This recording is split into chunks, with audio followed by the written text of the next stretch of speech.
নারায়ণ নমস্কৃত্যং নরং চৈব নরোত্তমং দেবীং সরস্বতীং চৈব ততো জয়ো মুদীরয়ে মুখং করোতি বাচালাং পঙ্গু লঙ্ঘয়তে গিরিম যতো কৃপা তমহং বন্দে পরমানন্দ মাধবম যদা যদা হি ধর্মস্য গ্লানির্ভবতি ভারত অভ্যুত্থান ধর্মস্য তদাত্মানং সৃজামহম পরিত্রাণায় সাধুনাং বিনাশায় চ দুষ্কৃতাম ধর্ম সংস্থাপনার্থায় সম্ভবামি যুগে যুগে। শুধু ভক্তবৃন্দ, আপনাদের সকলকে ধর্ম ইউটিউব এনলাইটমেন্ট চ্যানেল স্কুলে স্বাগত জানাচ্ছি। সেই সঙ্গে বিশুদ্ধ সনাতন মন্দির এবং অনন্ত আনন্দময় অনন্ত জীবন দর্শন মন্দিরে স্বাগত জানাই। প্রতিদিনের মতো আমাদের মন্দিরে আজকে মন্ত্রপাঠ, গীতা পাঠ এবং সনাতন সারতত্ত্ব নিয়ে ইতিমধ্যে আমরা অনেক আলোচনা করেছি। আমরা শুধু আজকে দু চারটা কথার মধ্য দিয়ে আমাদের ভিডিওটা রিলিজ করছি। এখানে আমার সঙ্গে রয়েছেন আমার মামনি সরস্বতী এবং আমার দিদি কৃষ্ণাদি। হ্যাঁ, আমরা দু চারটা কথা আলোচনা করব। সেই সঙ্গে আপনারা আমাদের সনাতন সংরক্ষণ ও বৃদ্ধিতে এই ধর্ম প্রচারে সহায়তা করে আমাদের চ্যানেলটা সাবস্ক্রাইব করুন এবং আমাদের মন্দিরে অংশগ্রহণ করে অনন্ত আনন্দময় অনন্ত জীবনের অধিকারী হন। আজকে আমরা আচ্ছা, কৃষ্ণাদি বলো, তুমি যে কমেন্ট গুলা করছিলা, কমেন্ট কি ছিল? কমেন্ট বলো, দু একটা কমেন্ট বলো। তুমি গীতার কোন কমেন্টটা করছো? কমেন্ট করেছি যে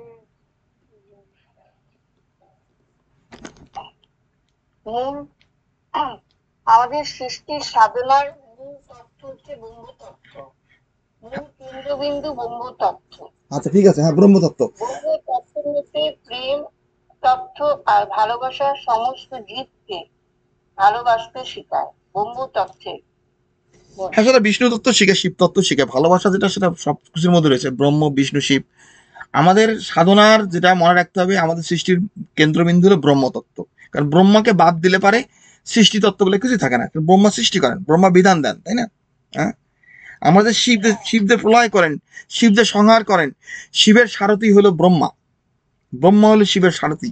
আজকে যখন শ্রীকৃষ্ণ কুরুক্ষেত্রের যুদ্ধে যখন অর্জুনকে গীতা শাস্ত্র বলছিল, শ্রীকৃষ্ণ অর্জুনের জীবনরথে সারথি, মানে স্বয়ং শ্রীকৃষ্ণ ব্রহ্মরূপে অর্জুনের কাছে ধরা দিছিল, ব্রহ্মরূপে। এবং গীতায় যেন বলছে, আমি পরম ব্রহ্ম, আমি ব্রহ্মারও ব্রহ্মা। মূল কথা, অর্জুনের মধ্যে যখন মোহ আসলো, আমি পিতা মহকে কিভাবে বধ করব, আমি আমার গুরুকে কিভাবে বধ করব। এটা আমাদের বেদ শাস্ত্র অনুযায়ী অবশ্যই গুরুজনকে বধ করা, নিজের পিতামহকে বধ করা তো অবশ্যই প্রশ্নে উঠতে পারে না। আমরা তাদেরকে পূজনীয়, তারা আমাদের, তাই না? পিতামাতা, আত্মীয় স্বজন, গুরুজন, তাদের প্রণাম করতো, এটা ব্রহ্মতত্ত্ব। কিন্তু যেহেতু তারা অধর্মের পথটাকে বেছে নিছিল, এজন্য অর্জুন সিদ্ধান্ত নিতে পারছিল না কি করবে। সে যুদ্ধ করবে ক্ষত্রিয় হিসেবে, নাকি সে গুরু শিষ্য হিসেবে ধনুর্বাণ ত্যাগ করবে, ভীষ্মের শিষ্য গ্র্যান্ডসন হিসেবে, তাই না, নাতি হিসেবে সে আর যুদ্ধ করবে না। সে সিদ্ধান্ত নিচ্ছিল না, হ্যাঁ, নিতে পারছিল না, তার মধ্যে মোহ আসছিল। কিন্তু স্বয়ং ভগবান তাকে, সে গীতা শাস্ত্র বলছিল, গীতা শাস্ত্র ভগবান, হ্যাঁ, অবশ্যই কৃষ্ণ এখানে বিষ্ণু ভূমিকা গীতা বলছে এই সৃষ্টি বংশ রক্ষা করার জন্য। কিন্তু শ্রীকৃষ্ণ তত্ত্ব সেখানে ব্রহ্মা বিষ্ণু শিব তিনটা তত্ত্বই। এবং মনে রাখবা, সৃষ্টির সৃষ্টির যে মূল কেন্দ্রবিন্দু হলো ব্রহ্মতত্ত্ব। ব্রহ্মতত্ত্বটা কি আসলে? ব্রহ্মতত্ত্বটা আমাদের, আমরা যে বেদ পড়ি, বেদের মধ্যে অনেক কিছু জিনিস আছে। বেদের মধ্যে বিভিন্ন যজ্ঞ আছে, বিভিন্ন তপস্যার কথা আছে। মানুষ বেদ পড়ে আগামাথা খুঁজে পেতে পারে না, কিন্তু সবকিছুর মধ্যে দিয়ে তার একটা কেন্দ্রবিন্দু আছে বেদের, যেটা বেদের মধ্য দিয়ে আমাদের জানতে হয়, বুঝতে হয়। বেদের মধ্যে যদিও ভক্তি তত্ত্বের কথা নাই, বেদের মূল তত্ত্ব কিন্তু ভগবত তত্ত্ব, ভগবানের মতো আচরণ করা। এবং সেই বেদের জ্ঞাতব্য বস্তু হলো আমরা এমন জীবন গড়ে তুলি, অনন্ত জীবনের সন্ধান লাভ করি, যেখানে আমাদের পরিবার, পরিবার হলো আমাদের মূল ভিত্তি জীবনের, ফ্যামিলি। এটা হলো বেদ তত্ত্ব। যেমন আমরা মাতৃলোকে যাও, পিতৃলোকে যাও, আমরা শ্রাদ্ধ করি, বিবাহ করি, এগুলা বেদের মধ্যে দেওয়া আছে না? বিবাহ হলো বাধ্যতামূলক। এখনকার গুরুরা, এখনকার যে সন্ন্যাসীরা, যারা ধোঁকাবাজ তন্ত্র, যারা বদমাইশ তন্ত্রে বিশ্বাস করে, তারা আমাদের শাস্ত্রকে ভুল ব্যাখ্যা করার চেষ্টা করে এবং তারা আমাদের হিন্দু সমাজকে অন্যদিকে উল্টা পথে চালাইছে। এখনকার দিনের হিন্দুরা, এই যারা বিভিন্ন মন্দির তৈরি করে, আশ্রম তৈরি করে, তারা ধরে ধরে মানুষদের সন্ন্যাসী বানায়। তারা তারা কি বাল ব্রহ্মচারী হয়ে যায়, বিবাহ করে, সন্তান নেয় না। আরে পৃথিবী চলবে কিভাবে? এই পৃথিবী তুমি যদি বিবাহ না করো, সন্তান না নাও, তো সৃষ্টি তো ধ্বংস হয়ে গেল। আর যেখানে অন্যরা যারা বিবাহ করছে বদমাইশদের সন্তান দ্বারা পৃথিবী ভরে যাবে, সেটাই তো হচ্ছে। কি কথা ঠিক কি ঠিক না? হ্যাঁ তারা বুঝে হ্যাঁ না ঠিক। আমাদের আমাদের আমাদের যেটা আর কি সাধনার মূল উৎসটা কি, মূল উদ্দেশ্যটা কি। মায়ের পেট থেকে বের হয়ে তারা ধ্যান করে। আর বাবা তুমি ধ্যান করবা, তা তুমি দেহটা ধারণ করলা কেন? তুমি যে স্তরে ছিলা সেখানেই থেকে যেতা। কি কথা ঠিক কি ঠিক না? হ্যাঁ, ঠিক আমাদের গীতার মূল কথা, আমরা আমরা যে আমি যে আত্মা, ধ্যানের মাধ্যমে আত্মাকে জানবো, সেটা কর্মের মাধ্যমে আমাকে আত্মবান হয়ে আমাকে কর্ম করতে হবে। আমার মধ্যে যদি স্বার্থপরতা না থাকে, হীনমন্যতা না থাকে, আমাদের লোভ লালসা না থাকে, আমি জগতের কল্যাণ করি, তাহলে আমি আত্মার সঙ্গে যুক্ত হয়ে কর্ম করলাম। যখন আমরা নিজের স্বার্থপর স্বার্থের বশবর্তী কোনো কিছু কর্ম করি, তখন আমরা আত্মা থেকে দূরে চলে যাই। তা আত্মবান হওয়ার জন্য আমাদেরকে ধ্যান করতে হবে না, আমাদের সঠিক ও সৎ উদ্দেশ্য নিয়ে কর্ম করলেই আমরা আত্মবান হয়েই কর্ম করতে পারি। এজন্য আলাদা কোনো ধ্যান প্রাণায়ামের প্রশ্ন ওঠে না। এবং মনে রাখবা যে শিব তত্ত্ব বলো, বিষ্ণু তত্ত্ব বলো, ব্রহ্মতত্ত্ব, সবখানে কর্মের কথাই বলা হয়েছে। ধ্যানটাকে আমি সেদিন বলছি, ধ্যানটা হলো ফায়ার এক্সিটের মতো। যেমন আমেরিকাতে কোনো বাড়ি তৈরি করলে, কোনো বিল্ডিং এ থাকলে সেখানে ফায়ার এক্সিট থাকতে হবে।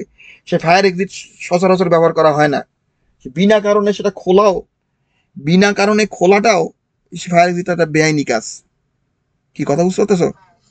যেমন ধরুন তুমি যেমন ট্রেনে চলবে, ট্রেনের মধ্যে কিন্তু তোমার এমার্জেন্সি ব্রেক থাকে। অনেক আছে না যে বাটন টানে, টান টানে ট্রেন থামানোর জন্য, প্যাসেঞ্জাররা টানতে পারে।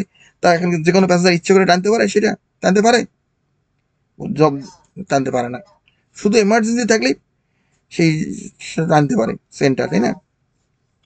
তা আমাদের যে ধ্যান করা, প্রাণায়াম করা, এগুলো শাস্ত্রে দিয়ে দিচ্ছে, এগুলো একটা এক্সিট দেখা যায়। তোমার এই জীবনে তুমি ব্যর্থ হচ্ছ, তুমি পাচ্ছ না, সেটা একটা ক্ষেত্রে। আর একটা ক্ষেত্রে কি, যে তুমি সাধনা শীর্ষে উঠে গেছো, তুমি যজ্ঞ করছো, তপস্যা করছো, অনেক কিছু অর্জন করছো, এখন সবকিছু একখানে নিয়ে আসতে পারছো, তখন তুমি ধ্যান করতে পারো।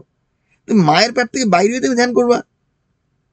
তুমি আত্মতত্ত্ব সম্বন্ধে কোনো জ্ঞান অর্জন করো নি, তুমি স্বাস্থ্য সম্বন্ধে কোনো জ্ঞান অর্জন করো নাই, আর তুমি ধ্যানে বসে গেলে প্রাণায়ামে, তুমি কি ধ্যান করবা?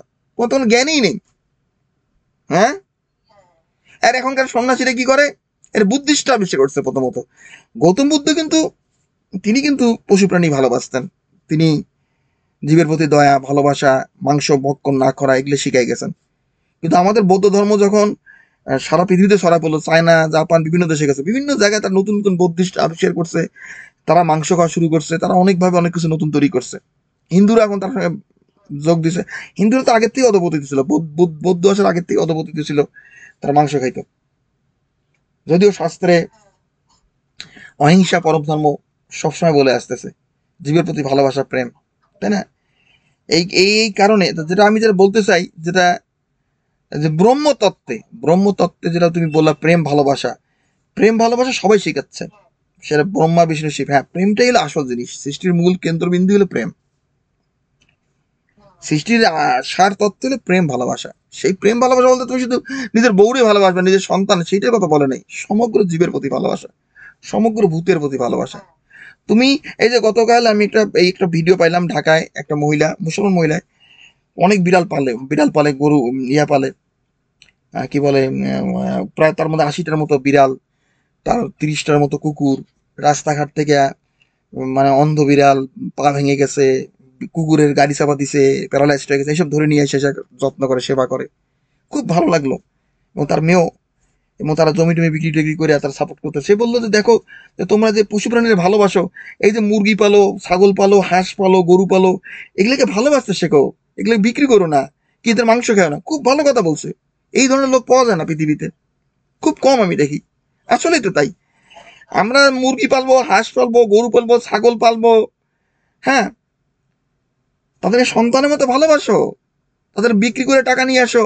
এই তো আমি প্রায় ইউটিউবে ভিডিও দেখি, গরু বিক্রি করতে গেছে, ছাগল বিক্রি করতে গেছে, সে কিন্তু বুঝতে পারে কিন্তু প্রাণীগুলা, যার টাকাটা গুনতেছে, বিক্রি করে দিল, টাকা আছে যে টাকাটা গুনতেছে, ওরা বুঝতে পারতেছে আমাকে বিক্রি করলো, ওরা বুঝতে পারে এই জিনিসগুলা কিন্তু, জানো? হ্যাঁ, ওই এক মহিলা দেখলাম যে তার গরু বিক্রি করতেছে, তার গরু কি নাম জানি রাখছে, বলছে আমার ছেলের মতো সে। তার ছেলেটা তুমি বিক্রি করলে কেন?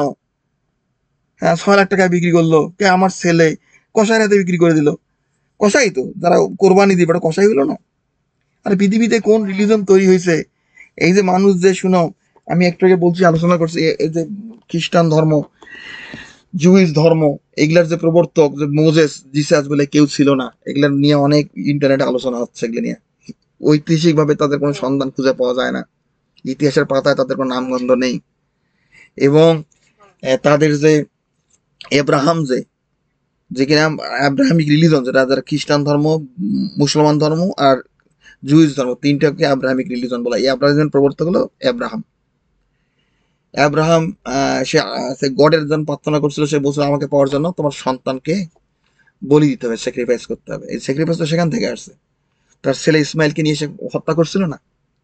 যদি হত্যা করে, তার ছেলের চোখ বাইন্ধে হত্যা করছে, হত্যা করে দেখে গেছে একটা দুম্মা মানে ভেড়া টেরা কি জানি ইয়ে হয়ে গেছে, কোরবানি হয়ে গেছে। তো যাই হোক, তাদের প্রাণীরও তো হত্যা হইলো, ও ছেলে হলো না, প্রাণ দিতে হবে কেন? ঈশ্বরকে লাভের জন্য।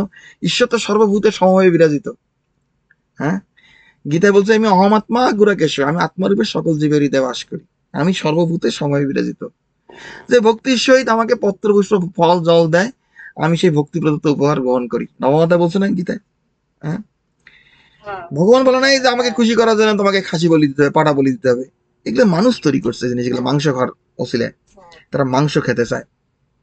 আমার এখানে একজন একটা ছেলে আসতো এই গীতা পড়ার জন্য, গত বছর 2 বছর আগে আসতো। সে বলছিল যে সে মামা কটে মামা, যে যে আমরা যদি এই যে বলি দেয়, বলতো যে বলি দিয়ে মাংস খাইতে পারবে না, এটা বললে পারে কিন্তু অনেক বলি বন্ধ হয়ে যাবে। সে মুসলমানরা যখন কোরবানি দেয়, তো বলা যায় তো কোরবানি দাও, গরু কোরবানি দাও, মাংস খাইতে পারবে না, কোরবানির গরুর মাংস ফেলা দিতে হইব।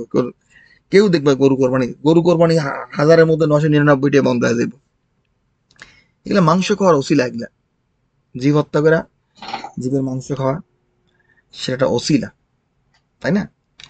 হ্যাঁ, তা আমাদের আমাদের শাস্ত্র আমাদেরকে সেই সঠিকভাবে সাধনা করার পথ দেখাইছে। এবং গীতা শাস্ত্রকে ব্রিটিশরা আসার পর, মুসলমান আসার পর আমাদের অনেক শাস্ত্র টেম্পারিং করছে, কিন্তু গীতাকে টেম্পারিং করতে পারে নাই। গীতাকে বরং হিন্দুরাই টেম্পারিং করছে, মুসলমানরা খ্রিস্টানরা পারে নাই। কারণ এটা তো অনুষ্ঠব ছন্দ আকারে লেখা, তো এখানে অন্য কিছু ঢুকাইতে পারে নাই। এই বহুপাত যে ইস্কনের প্রতিষ্ঠাতা, সে গীতাকে টেম্পারিং করছে, সে গীতার মধ্যে অনেক উল্টাপাল্টা কথা লেখছে, রামকৃষ্ণ মিশন করে, অনেকেই করে। তো যাই হোক, তারপরও গীতাকে অনেক সলিড আছে, গীতার কথা অনেক সলিড এখনো। হ্যাঁ, তা মামনি তুমি বলো, তুমি কি ইয়েটা লিখছিলা? তুমি কি ইয়েটা দিছো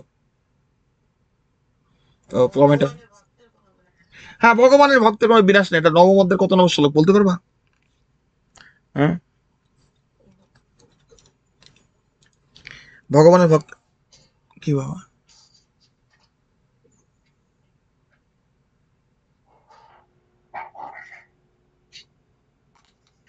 ভগবানের ভক্ত পারো ভালো কথা, ভগবানের ভক্তের কোনো বিনাশ নেই। এখন দেখো, আমাদের আত্মার তো বিনাশ নাই। আচ্ছা, যে কোনো আত্মা, সেটা কুকুর হোক, বিড়াল হোক, পাপি হোক, পুণ্যবান হোক, সবার আত্মারই বিনাশ নাই। 9 নম্বর অধ্যায়ে 31 নম্বর শ্লোক। হ্যাঁ, 31 নম্বর শ্লোক মনে রাখবে। যখন তোমার এই কমেন্ট গুলো লেখো, তো লিখবে যে গীতা নবম অধ্যায় শ্লোক নম্বর 31 লেখা রাখবে। এগুলা মুখস্থ রাখবে। এগুলা কি গীতার হলো বড় বড় শ্লোক আমি বলবো। গীতার প্রত্যেকটা শ্লোকই গুরুত্বপূর্ণ, এগুলো অত্যন্ত গুরুত্বপূর্ণ শ্লোক। ভগবানের ভক্তের কোনো বিনাশ নাই, এই কথাটা আমি জীবনে অনেকবার প্রয়োগ করছি। আমার গাড়ি অ্যাক্সিডেন্ট হয়েছিল, বলছিলাম না? আমার গাড়ি আকাশে উঠে গেছিল, প্রায় 25-30 ফুট উপরে উঠে গেছিল। আমি যে হাইওয়েতে গাড়ি চালাইছিলাম, প্রায় 70 মাইল বেগে গাড়ি চালাইছি, হঠাৎ করে আমি পরে বুঝতে পারছি, তখন তখন অ্যাক্সিডেন্ট আগে বুঝিনি, পরে জানতে পারছি। আমি দেখি হঠাৎ করে আমার গাড়িটা উপরে উঠে গেল। কেন উপরে উঠে, পরে জানতে পারছি যে আরেকজন গাড়ি চুরি করে উল্টা দিকে গাড়ি চালায় আসতেছিল, তার সঙ্গে মুখোমুখি সংঘর্ষ হয়েছিল। কিন্তু আমি বুঝতে পারিনি এত দ্রুত হয়েছে জিনিসটা। তো যখন গাড়িটা আমার উপরে উঠে গেল, তখন কিন্তু আমি আমি আর কি করবো, আমি তো নিঃসহায়, একেবারে হেল্পলেস। তখন তো স্টিয়ারিংও কাজ করবে না, ব্রেকও কাজ করবে না। তা আমি দেখলাম যে গাড়িটা পড়বে, ভাবলাম যে হয়তো বাসা যদি কোনো সম্ভাবনা থাকে, কিন্তু বাঁচবো না, কারণ আমি ডান দিকে দেখি কি রেলিং এর উপর রেল ট্র্যাক। তাই আমি ভাবলাম যে গাড়িটা ওই ওই ডান দিকে গিয়ে পড়ে, তো রেল লাইনের উপরে হয়তো পড়বে, সঙ্গে সঙ্গে রেলগাড়ি আসলে রেলের ধাক্কা আমি শেষ হয়ে যাবো। এই ভাবতে ভাবতেই আমার মনে পড়লো যে ভগবানের ভক্তের কোনো বিনাশ নাই। আমার মনের মধ্যে কথা আসলো এর কয়েক সেকেন্ডের মধ্যে। এই যখনই ভাবছি ভগবানের ভক্তের কোনো বিনাশ নাই, তারপর আমার কোনো জ্ঞান ছিল না। মানে গাড়ি পড়ে গেছে, গাড়িতে পড়ে গেছে, আমি অজ্ঞান হয়ে গেছি, সেন্স হারাই ফেলছি। এদিকে আমার সেই সিট ইয়ে থাকে, ওখানে ইয়ে থাকে তো, তোমার ব্যাগে কি বলে, তোমার বেলুন থাকে, বেলুনের মতো, ওগুলো বাস্ট হয়ে গেছে ওগুলা। হ্যাঁ, তা ওখানে ওরা ডিপ্লয় করছে আর কি জিনিসটা। তারপরে ওখানে দেখি যে আমার একটা সিস্টেম ছিল, ওরা হান্ডে কারের, ওটা আমেরিকাতে শুধু একমাত্র আমার গাড়িতেই ছিল, মানে হান্ডে কোম্পানির গাড়িতেই থাকতো। ওরা মনিটর করতো, কোথাও অ্যাক্সিডেন্ট হলে সেখানে তার সঙ্গে সঙ্গে ধরা পড়ে যেত। তো ওরাই তখন ফোন করে বলতেছে, ওখানে আমার রেডিও অন হয়ে গেছে ওখানে, যে are you okay, are you okay. তারপর ওরাই কিন্তু কল করে দিছে সঙ্গে সঙ্গে, একেবারে 911 কল করে অ্যাম্বুলেন্স পাঠিয়ে দিছে। পরে জানতে পারছি এগুলো, পরে জানতে পারছি। তো যাই হোক, আমার কিন্তু অজ্ঞান ফিরে আসার পর আমি জানি, জ্ঞান ফিরে আসার পর আমি জানি যে আমি বাইচে গেছি, কিন্তু বাইচে থেকে ওখানে গাড়ির মধ্যে থাকা নিরাপদ না, আমাকে বাইরে যেতে হবে, কারণ গাড়িতে আগুন ধরতে পারে। যখন এয়ারপ্লেন অ্যাক্সিডেন্ট হলে প্লেনের পেটের মধ্যে তেল থাকে, গাড়ির মধ্যে তেল থাকে না, তেলে ভরা, যে কোনো সময় বাস্ট হয়ে গেলে, ইঞ্জিনে আগুন ধরে গেল, গাড়ির মধ্যে পুরো তেলে ভরা। আমি দরজা খোলা আছে, সে দরজা করতেও পারিনি, এত লাথি মেরে দরজা খুলে বাইরেছি, বাইরে গাড়ির ওখানে পড়ে গেছি। আর লোকজন দৌড়ে এসে আমাকে ধরছে, ধরে সরাই নিয়ে গেছে। দেখ, সে অনেক কথা, আমাকে অ্যাম্বুলেন্সে করে হসপিটালে নিয়ে গেছিল। তো অনেক কথা, যে কথাটা হলো কি, যে ভগবানের ভক্তের কোনো বিনাশ নেই, কথাটা আমি জীবনে অনেক বিপদে অনেক জায়গায় ব্যবহার করছি, অনেক অনেকবার, অনেকবার, যে ভগবানের ভক্তের কোনো বিনাশ নেই। হুম। হ্যাঁ, যেমন আমি আমি অসুস্থ হলে পারে, হ্যাঁ, আমি তো কোনো ডাক্তারের কাছে যাই না সাধারণত। আমার যখন অ্যাক্সিডেন্ট হয়েছিল ডাক্তারের কাছে নিয়েছি, সেটা আলাদা কথা। কিন্তু আমি নর্মালি অসুস্থ হইলে আমি কখনো ডাক্তারের কাছে যাই না। 30 বছরের উপর ধরে আমি কোনো ডাক্তারের কাছে যাই না। আমি এর আগে আমি খুবই অসুস্থ হয়েছিলাম, এর আগে একবার, 2-3 বার প্রচন্ড অসুস্থ হয়েছিলাম, প্রচন্ড রকমের, মানে মানে লাইফ ডেথ সিচুয়েশন, মানে আমি বাঁচবই না হয়তো এরকম। এত অসুস্থতার মধ্যে আমি যাইনি ডাক্তারের কাছে। হ্যাঁ, এখানে আমেরিকাতে থাকি, পৃথিবীর মানে বেস্ট হেলথ কেয়ার সিস্টেম এখানে। তোমার 911 কল করলে তোমার অ্যাম্বুলেন্স এসে সঙ্গে সঙ্গে তোমাকে নিয়ে যাবে। এবং আমার সেই সময় ইন্স্যুরেন্স ছিল, মানে কোম্পানিতে কাজ করতাম, ইন্স্যুরেন্স কোম্পানি আমার মেডিকেল, মানে তোমার হসপিটাল বিল পে করবে। আর এই দেশে কি, যদি তুমি অসুস্থ হও, তোমার ইন্স্যুরেন্স না থাকে, তোমাকে হসপিটালে চিকিৎসা দিতে হবে বাধ্য, তারা অন্তত প্রাথমিক প্রিলিমিনারি চিকিৎসাটা তারা দিবে তোমাকে। হ্যাঁ, এটা আইন আছে, এখানে দেয়, বিশেষ করে নিউ ইয়র্ক শহরে। কিন্তু আমি যাইনি, আমি অনেকবার, এই একবার দুইবার না, অনেকবার আমি অসুস্থ হয়েছি গত কয়েক বছরে। ওই একটাই যে ভগবানের ভক্ত কোনো বিনাশ নেই, এবং আমি সেই অসুস্থতাকে আমি নিজে সংগ্রাম করে সেটাকে আমি সুস্থ করছি নিজেকে। এই যে বললাম না, গত মাসে আমি অসুস্থ গেলাম, বললাম না যে আমার কি ঠান্ডা লাগছিল, ঠান্ডার কথা বললাম না, মনে আছে? এই কথা শুনতেছো তোমরা? হ্যাঁ, মনে আছে। হ্যাঁ, প্রচন্ড খারাপ গেছিল শরীর, প্রচন্ড। এটা মেরে ফেলতে পারতো আমাকে, এই ঠান্ডাটা আমাকে মেরে ফেলতে পারতো। হ্যাঁ, এবং অসুস্থ শরীরে তুমি যদি সনা রুমে যাও, স্টিম রুমে যাও, এক্সারসাইজ করো, তাহলে আরো অসুস্থ হতে পারো, আরো অসুস্থ হতে পারো, আরো খারাপ হইতে পারে কন্ডিশন। কিন্তু আমি জানতাম, আমি এমন একটা পর্যায়ে পড়ছিলাম, যে আমি ঘরে আমার আমার অসুস্থতা 3 মাস আগে শুরু হয়েছিল, যে আমি বসেছিলাম, যে আমি সুস্থ হচ্ছিল না। তারপর আমি বাধ্য হয়ে জোর করে জিমে গেলাম। জিমে যাওয়ার আগে ভয় লাগতো যে কি হয় না হয়, কিন্তু ভগবানের ভক্তের কোনো বিনাশ নাই, কল্যাণকামী ব্যক্তির কোনো ইহলোকে পরলোকে দুর্গতি হয় না, এই কথাগুলো স্মরণ করে করে যাইতাম। কোনো বিষয়ে উদ্বিগ্ন হন না, দৃঢ় বিশ্বাসী যে তার আশীর্বাদে। হ্যাঁ, এখন ঠান্ডাকে প্রায় 99% আমি সারাই দিছি, এখনো আছে একটু, ভিতরে একটু এখনো আছে, 1-2% এখনো আছে ঠান্ডাটা, পুরো যায়নি, 100 ভাগ এখনো সুস্থ হয়নি। কিন্তু না হইলে পারো, এটা জিনিসটা কন্ট্রোলে চলে আসছে, এবং আমি বেশ সুস্থ আর কি, এখন প্রায় 97-98 ভাগই সুস্থ, এরকম মনে হয়। হ্যাঁ, এবং সেখানে ওই যে ভগবানের যে ভক্তের বিনাশ নাই, এই কথাগুলো আমি বহুবার প্রয়োগ করছি আমার জীবনে। এরকম অসুস্থতায় কল্যাণকামী ব্যক্তির ইহলোকে পরলোকে কোনো দুর্গতি হয় না, ঈশ্বরের উপর বিশ্বাস থাকে কর্মকর্তা। আমি কেন, মোট কথা হলো, আমি অসুস্থ হলে ডাক্তারের কাছে যাই না কেন? কথা হলো কি, যে এখানকার মেডিকেল সিস্টেম যত উন্নতি হোক না কেন, আমার ভাল লাগে না সত্যিকার অর্থে। হ্যাঁ, এরা আমি বিশ্বাস করি, যারা গেলে ঝামেলা করে, বরং এটা টেস্ট করা, ওটা টেস্ট করা, এই করায় সেই করায়, এর ওষুধেও কাজ হয় না। তারপরে সময় ব্যয় হয়, মেডিকেল বিল আসে, ঝামেলা করে, বিল দিতে ঝামেলা হয়, এটা হয় সেটা হয়। আর একটা রোগ সারা দিকে তারা একটা রোগ বাধায় ধরে, হ্যাঁ, বাধায় ফেলে তারা একটা রোগ। তো আমি ভগবানের কৃপায়, আমি আমার যত শারীরিক রোগ ব্যাধি হয়, আমি সবগুলো নিজেই সারাই। এবং আমার বিড়ালগুলো যখন অসুস্থ হয়ে যায়, ওদেরকে কোনো ভেটের কাছে নেই না সুস্থতার জন্য, ওরাও নিজেরা নিজেই সুস্থ হয়ে যায়। হ্যাঁ, মাঝে অনেক বিড়ালই বেশ অসুস্থ গেছে, ভীষণ অসুস্থ, দেখলে ভয় লাগবে তোমার, এত অসুস্থ গেছে, কিন্তু ভগবানের আশীর্বাদে তারা সুস্থ হয়ে গেছে। উম, কারণ আমি বিশ্বাস করি যে মানুষের শরীরের মধ্যে যে ডাক্তার, তোমার শরীরে একটা ইমিউন সিস্টেম আছে, তার নিজেই নিজেকে সুস্থ করার ক্ষমতা সে শরীরের সবার শরীরের মধ্যে আছে। সেটাকে সুযোগ দিলে পারে, ঠিক মতো সুযোগ দিলে তুমি আপনা আপনি সুস্থ হবে। এই কয়েকদিন আগে কিন্তু আমার বাম নাকে একটা ফোড়া উঠছিল। এই এই ঠান্ডাটা সুস্থ হইতে না হইতেই বাম নাকে ফোড়া ফোড়া উঠছে। বেশ ব্যথা, বেশ যন্ত্রণা।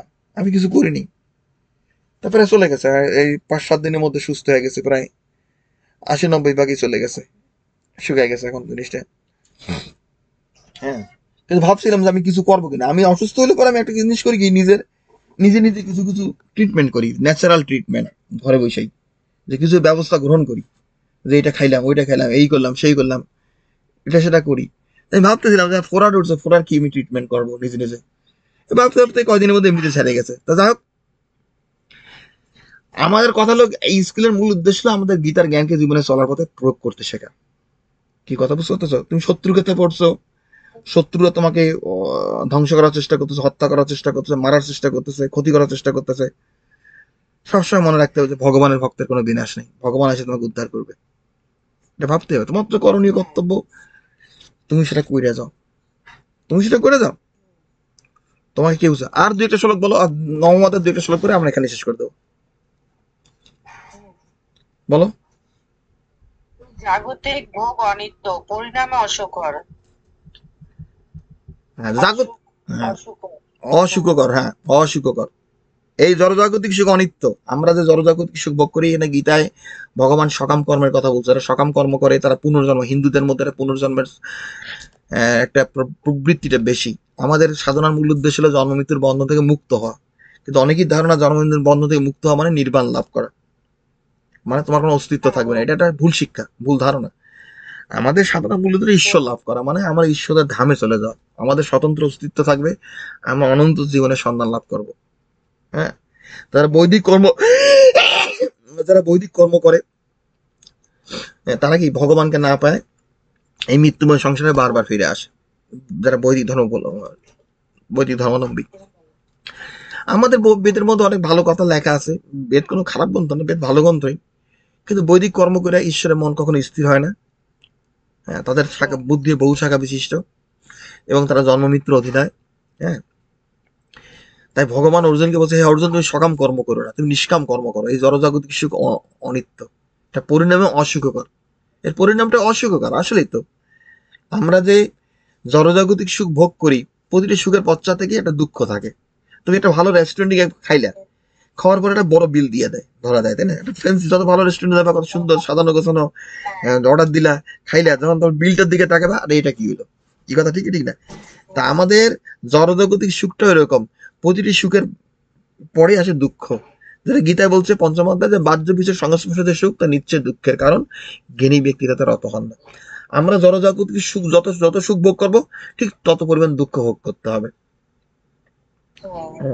তাই গীতা বলছে, হে অর্জুন, এই জড়জাগতিক সুখ অনিত্য, তাই তুমি কোনো কিছু মুগ্ধ না হইয়া তুমি আমার ভজনা করো। ভজনা করো মানে নিষ্কাম কর্ম করো।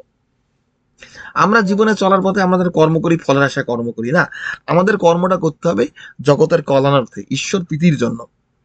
গীতা বলছে আমরা সবসময় কর্ম করি, অকর্ম হইতে কর্মশ্রেয়, তবে যজ্ঞার্থে কর্ম। আমার জন্য কর্মটা যজ্ঞের মতো হয়, মানে কর্মটা মাধ্যমে ঈশ্বর সন্তুষ্ট হন, প্রীত হন। আমি জগতের কল্যাণার্থে কর্ম করি, সকল জীবের কল্যাণার্থে কর্ম করি।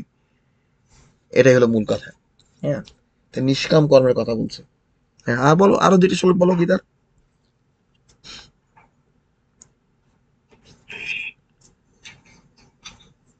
বলো বলো বলো, তাড়াতাড়ি বলো, নবম অধ্যায় থেকে বলো। নবম অধ্যায় আজকে পাঠ করছো, বলো নবম অধ্যায় বলো। হ্যাঁ, আচ্ছা, এই প্রসঙ্গে ভগবান একটা কি শ্লোক বলছে, যে ত্রিবেদ গামী গান, হ্যাঁ, আমাকে না পেয়ে মৃত্যুময় সংসারে বারবার ফিরে আসে, বলছে না? যারা ত্রিবেদের উপাসনা করে, সেই ঋগ্বেদ, সামবেদ, যজুর্বেদ, তারা বারবার ওই সংসারে, মৃত্যুময় সংসারে, তারা ওই স্বর্গ প্রাপ্ত হয়, স্বর্গে গিয়ে পুণ্য ক্ষীণ হইলে, পুণ্যদন শেষে আসে, আবার পৃথিবীতে লোকে আবার আসে। এইভাবে তারা বারবার জন্ম মৃত্যুকে পেয়ে থাকে। আবার গীতার 3 নম্বর শ্লোকে বলছে নবম অধ্যায়, যে যাদের ধর্মের প্রতি শ্রদ্ধা নাই তারা আমাকে না পাইয়া, 3 কি 4 নম্বর এই যে কোনো একটা শ্লোকে বলছে, যে আমার যাদের ধর্মের প্রতি শ্রদ্ধা নাই তারা আমাকে না পাই মৃত্যুময় সংসারে বারবার ফিরে আসে। কাদের ধর্ম তো নাই? যারা বৈদিক ধর্মের উপাসক। কিছু বলতেছো? কিছু বলতেছো? এই তুমি কিছু বলতেছো? বলছি সর্বসুখ ভোগ করতে গেলে পুণ্য ক্ষীণ হইলে আবার মর্ত্যলোকে জন্ম নেয়। এই রূপে জীবের ধর্ম অনুষ্ঠান করিলে কাম কামীরা কেবলই জন্ম মৃত্যুকে পাইয়া থাকে। হ্যাঁ, ওই বারবার জন্ম থেকে পায় থাকে, সেটাই সেটাই। হ্যাঁ, ওই ওই শ্লোকের সারমর্মটাকে সেটা বলে দিতে হুবহু বলি নাই। ওখানে যে শ্লোকের মধ্যে সারমর্ম যেটা বলছে সেটা আমি বলে দিলাম। হুম। হ্যাঁ, হুম। আচ্ছা, আচ্ছা। তারপরে আহ, তারপরে আর কি শ্লোক আছে বলো? তারপরে 9 নম্বর অধ্যায়ের 33 নম্বর শ্লোকে আছে যে শ্রীকৃষ্ণ বলছেন জাগতিক ভোগ হচ্ছে অনিত্য, তাই ভগবানকে ভজনা সেটা আলোচনা করলাম তো, কারো জাগতিক সুখ অনিত্য, তাই কোনো কিছু মুক্ত নেই, আমার ঘোষণা করাটা আলোচনা করলাম, সেটা আলোচনা হয়ে গেছে। হ্যাঁ, আর অন্য কোনো শ্লোক বলো। যদি অতি যদি অতি দুরাচার ব্যক্তিও এক মনে আমার ভজনা করে, তাহা হইলে তাহাকেও লোকে সাধু বলিয়া মনে করে, তাই তাহাকে সাধু বলিয়া জানিবে। হ্যাঁ, তো দুরাচার ব্যক্তি যদি এক মনে ভগবানের ভজনা করে, আমরা কখনো দুরাচার ব্যক্তিকে বলতে পারি না, গিরে তুই তো চোর ছিল, আবার এখন কবে তুই সাধু হয়ে গেলি রাতারাতি। এটা গীতা নিষেধ করছে। হ্যাঁ, রত্নাকর দস্যু ছিল, কিন্তু পরে বাল্মীকি মুনি হলো, তাই না? হুম, তাই না? হ্যাঁ, হ্যাঁ, তো এই যে আমাদের যারা গীতার সাধনা করে, যেটাই হোক, যারা ভজনা করে, দুরাচার ব্যক্তিরা তাকে সাধু বলে মনে করতে বলছে গীতায়। তাকে কখনো সে শীঘ্রই সে শীঘ্রই সে শুদ্ধ হইয়া পরম শান্তি লাভ করে, তাই না? হুম। হ্যাঁ। আচ্ছা। এবং ভগবানের, তুমি দীপ্ত কণ্ঠে জানো ভগবানের ভক্তের কোনো বিনাশ নাই। আচ্ছা, আর কিছু আলোচনা করতে চাও? হ্যাঁ। আচ্ছা, আজকের আলোচনা, আলোচনা শোনো, নবমদের প্রথম দুইটা শ্লোক ছিল যে এই এই বিদ্যা অতি গোপনীয়, অতি শ্রেষ্ঠ। হ্যাঁ, ওই প্রথম দুইটা শ্লোক পড়ো। হ্যাঁ, ওইটা ওইটা আলোচনা করে শেষ। হ্যাঁ। ওইটা আলোচনা করে শেষ। এই বিদ্যা অতি শ্রেষ্ঠ ও গোপনীয়, ইহা অতি পবিত্র ও উত্তম, ইহা প্রত্যক্ষ ফলপ্রদ, ইহা ধর্মসম্মত, ইহা সুখসাধ্য দুঃসাধ্য নয়। হ্যাঁ, তাহলে এই এই বিদ্যা হচ্ছে অত্যন্ত গোপনীয়। এই বিদ্যা হচ্ছে সুখদায়ক, এটা দুঃখদায়ক নয়। কি বলছে, কি বলছে, হ্যাঁ, কি বলছে না? হ্যাঁ, হ্যাঁ। বলছে, হ্যাঁ ভগবান বলছে, নবমধ্যে বলতে যে বলছে। ভগবানের ভক্তের কোনো বিনাশ নাই, ভগবান ভক্তের যোগ মন করে। বলছে এই বিদ্যা অত্যন্ত গোপনীয়, অতি শ্রেষ্ঠ, এটা ফলপ্রদ, এটা প্রত্যক্ষ ফলপ্রদ, এটা দুঃসাধ্য নয়, এটা কঠিন নয়, এটা দুঃখদায়ক নয়, এটা সুখদায়ক। অথচ তারা কি শিক্ষা দেয় যে ভগবানের ভক্ত নাকি কষ্ট বেশি, ভগবানের ভক্ত নাকি কষ্ট বেশি। এটা কি, এটা হ্যাঁ, কি, এটা কি, এটা ধোঁকাবাজ তন্ত্র না? ধোঁকাবাজ তন্ত্র কি ধোঁকাবাজ হ্যাঁ, তন্ত্র না? কারণ তারা যারা একদম ঠিক। মন্ত্র পাঠ করে, তারা তো ভগবানের উপাসনা করতেছে, তারা অন্য একজন ব্যক্তি উপাসনা করতেছে। তারা সেই ব্যক্তিরে কৃষ্ণ বানায় পূজা করে। তো তো কষ্ট হবেই তো। তাতে গীতার জ্ঞান মানে না। হ্যাঁ, কি কথা ঠিক, কি ঠিক না? হ্যাঁ, হ্যাঁ, ঠিক। হ্যাঁ, হ্যাঁ। তা হ্যাঁ, এই যে ধোঁকাবাজ তন্ত্ররা, ধোঁকাবাজ তন্ত্রবাদীরা বলে বেড়াতে ভগবানের ভক্তের কষ্ট বেশি হয়। আমি এই নিউ ইয়র্ক শহরে যারা হরে কৃষ্ণ মন্ত্র কীর্তন টীর্তন করতো, ওদের জানতাম, প্রথমে গাইতাম গীতা পাঠ শুনতে। ওরা বলতো যে করিবে আমার আজ, তার করিবে আমি সর্বনাশ। হুম। ভগবান না এই কথা বলে নাকি, যে করিবে আমার আশ, যে আমার আশা করিবে তার করিবে আমি সর্বনাশ। তারপরে যদি সে করে আমার আশ, আমি হব তার দাসের দাস। তো যাই হোক, প্রথমে তুমি তার আশা করলে নাকি সে সর্বনাশ করে দেয়, মানে তোমার ফতুর করে ফেলবে, একেবারে শেষ করে ফেলবো। এই কথাটা শোনার পর আমি বহু বছর ভয় পাইতাম গীতা পড়তে, কি ইয়ে করতে, যে কয় কি, আমি যদি ভগবানের ভক্ত দিতে আমার সর্বনাশ করবো, আমার তো জীবন এমনিতে কঠিন, এমনিতে জীবন কষ্টদায়ক, আরো কষ্টদায়ক হবে। পরে দেখলাম এগুলা এগুলা এগুলো আমাদের শাস্ত্রের কথা, এগুলো মানুষই বানাইছে, এগুলা এগুলো বানানো কথা, এগুলা হ্যাঁ, এইসব কথা বানাই বুনাই আমাদের ধর্মটাকে তারা নষ্ট করছে, ধর্মটাকে পচায় ফেলছে তারা। গীতা যদি আমরা পড়ি, দ্বিতীয় অধ্যায় খুব সুস্পষ্ট ভগবান বলছে নিষ্কাম কর্ম করো। এই নিষ্কাম কর্মের স্বল্পতা, স্বল্প প্রয়োগ তোমাকে হুম, মহাভয় থেকে পরিত্রাণ করবে, মানে সামান্য করলে পারেও তুমি মহাভয় থেকে পরিত্রাণ করবা। এই এই এই কর্ম করলে কোনো পাপ পূর্ণ হয় না, সেখানে কোনো পাপ হয় না, এবং স্বল্প প্রয়োগ তোমার মহাভয় থেকে পরিত্রাণ হয়। হ্যাঁ, কত সুন্দর কথা। তুমি যতটুকু করবে ততটুকুই তুমি ফল পাবা। কোথাও লেখা নাই যে এই নিষ্কাম কর্ম করলে, এই গীতার জ্ঞান মেনে চললে তোমার কোনো ক্ষতি হবে, কোনো দুঃখ আসবে, কোনো যন্ত্রণা আসবে। বরং তো ভগবান উল্টা বলছে। ভগবান কি বলছে?